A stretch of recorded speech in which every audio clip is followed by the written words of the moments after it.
Mga operasyon kontra scam at pagsagip sa ilang dayuhan ang sanib puwersang isinagawa ng pulisya, PAGCOR at Securities and Exchange Commission sa isang gusali sa Maynila. Ang detalye sa unang balita live ni Bea Pinlac. Bea?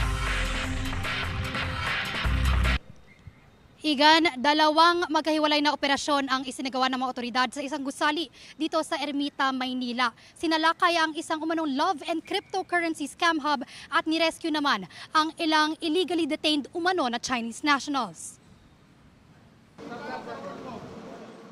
35 Chinese, 24 na Indonesian, 10 Malaysian at 47 Pilipino ang naabutan ng mga otoridad na nagtatrabaho umano sa isang pinaniniwalaang love and cryptocurrency scam hub sa Ermita, Maynila kagabi. Sinalakay ng mga tauhan ng NCRPO, Securities and Exchange Commission at PAGCOR ang isang palapag ng gusali. Base sa investigasyon, nakikipagrelasyon umano ang mga empleyado ng umano'y scam hub sa mga biktima bago nila hikayating mag-invest sa cryptocurrency. Ganyuhin yan through messages. So nakikita natin doon na ang target nila is from Europe countries. So meron mga doon, para bang automatic na kung ikaw ay Indonesian, ito automatic meron translator na foreign language. Yun ang isa-send niya ngayon. Para bang ang kausap mo, parang local din.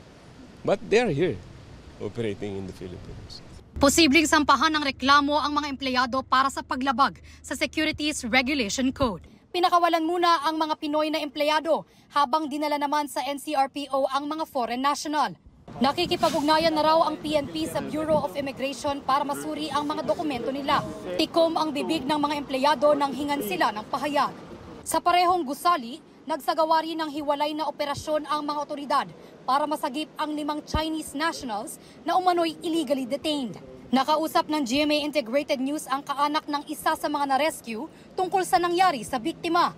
He doesn't speak in English. Pero ano po nangyari sa kanya? Yun po, ilang araw po siya nawala. Tapos nakita na lang po nagsabi po siya na parang dito daw po siya sa tower nagwo-work. And nalaman din po namin dahil sa application po na ginamit na ng kapatid ko na nakikita po kung nasan po sila. So, meron po siyang tawag dito, bruises. Pero wine-verify pa po kung saan po galing yung mga bruises. Inaalam pa kung may ugnayan ang mga umano'y illegally detained Chinese nationals sa ni-raid na scam hub umano. Patuloy ang investigasyon ng mga otoridad sa lawak at lalim ng mga operasyon nito. Cryptocurrency is booming. And so kailangan pakita natin na we should have another policy in terms of how to regulate cryptocurrency here in the Philippines. Igan, ongoing pa ang pag-examine sa mga computer na nahanap sa umanong love and cryptocurrency scam hub. Posible raw na magtagal ito ng ilang araw, depende sa dami ng mga device na kailangan nilang suriin. At yan ang unang balita mula rito sa Maynila. Bea Pinlac para sa GMA Integrated News.